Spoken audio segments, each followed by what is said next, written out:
Over 2,300 years ago, Hippocrates, the father of medicine, said, "Let food be thy medicine, and medicine be thy food." With each passing year, the present-day researchers and scientists are rediscovering the truth of this time-honored wisdom.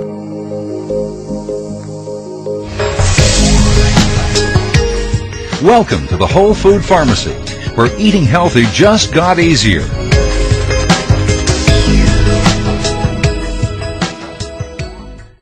Do you or someone that you know suffer from acid reflux disease, high blood pressure, irritable bowel syndrome, chronic fatigue syndrome, fibromyalgia, migraines, ADD, ADHD, arthritis, diabetes, heart disease, or even worse, cancer? If we could go back in time to 1965 and ask that same question, do you think we'd get the same answer? The fact is that some of those diseases didn't even exist 40 years ago. What's more surprising is this. In that same span of time, since 1965, we've also seen enormous advances in medical technology. We have more doctors, we have more hospitals, and we have more pharmaceutical drugs. And what do we have to show for it? The sickliest generation in American history. These are all the medications that I have to take daily. This drug here is Lipitor. This keeps my cholesterol down, and this is about $140. This is my Fosamax. It's $142 a month for 4 pills. Was getting so it was more than my Social Security, so I was debating whether or not to eliminate some of them. Common sense says this is normal. Common sense says disease is just something that happens to you and that you just have to deal with it. Well, judging from the ever-increasing disease rates, we can see that common sense is indeed quite common.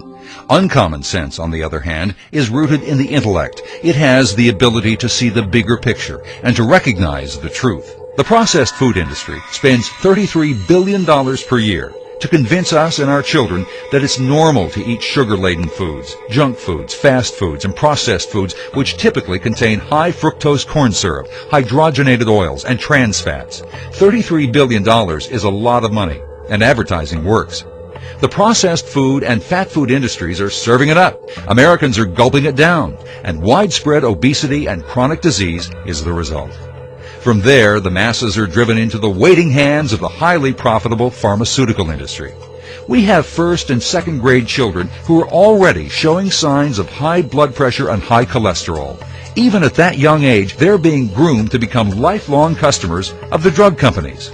The problem is that most of the foods that are marketed to children are unhealthy foods, and the children are exposed to so many messages about junk food that the cultural norm around food has changed so that children think that they should be getting candy and cookies and chips and soda and these other junky foods all the time.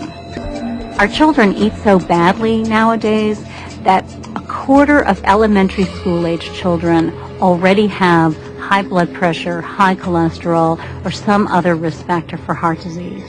These are little kids, and they already are on their way to a heart attack. There are thousands of pills that alleviate our symptoms, while the simple underlying causes are ignored. Over 2,300 years ago, Hippocrates also said, "He who does not know food, how can he understand disease?" It's a question that is answered many times over by the increasing disease rates we've grown accustomed to. By 2012, it is estimated that 1/3 of the U.S. population will suffer from diabetes. In our society, the primary cause of diabetes is eating man-made carbohydrates, such as white table sugar, candy, sodas, high fructose corn syrup, pasta, and white flour. For each person with diabetes, the pharmaceutical industry will earn up to $300 per month or more for testing supplies and medications. Imagine 1/3 of the United States, 100 million people, at $300 a month. That's a lot of money. And the simple truth is this. The number one culprit in this fiasco is the American diet. Fast food, junk food, candy, chips, burgers, French fries, and sodas, otherwise known as processed food. All foods fall into one of two categories, whole foods or processed foods. A whole food is any food that grows from the earth and is in its original form when you eat it, namely fruits, vegetables, nuts, seeds, legumes, whole grains, and berries. All of these are whole foods. In your grocery store, the whole foods are what you find in the produce aisle. Most everything else in the store is processed food. Over the past century, nutrition experts have gained a fuller appreciation of the need for a whole food diet. Research began to show in the 1970s that certain patterns of eating, beyond vitamin and mineral intake, were influencing illnesses.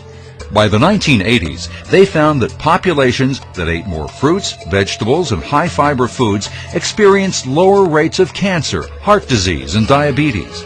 The health benefits of whole foods is now taking center stage as the research frontier has shifted its focus to the thousands of phytochemicals found in whole foods that may have important physiologic effects. Here are just a few of the latest findings. Spinach and other deep green leafy vegetables contain a carotenoid called neoxanthin. Research published in the 2004 issue of the Journal of Nutrition shows that neoxanthin fights human prostate cancer in 2 different ways. Researchers at UCLA recently discovered that curcumin, a spice that's found in curry, kills nearly every cancer cell in the lab and blocks every single step in the progression of Alzheimer's disease. Researchers at the University of California, Davis recently reported that apples and apple juice may help protect arteries from harmful plaque buildup. Citrus limonoids have been shown to help fight cancers of the mouth, skin, lung, breast, stomach, and colon. Researchers at Loma Linda University have found that by drinking 5 glasses of plain water per day, healthy people without any history of heart disease, stroke, or diabetes reduced their risk of dying from a heart attack by 50% or more. All of this was discovered only in the last 5 years. And that's just the very tip of the iceberg. It's all so very simple, but at the same time quite profound. Whole foods contain the natural nutrients that our bodies can recognize, absorb, and put to good use. After decades of cancer and disease research and billions of dollars spent, every single non-profit health organization in the world is telling us to eat more whole foods.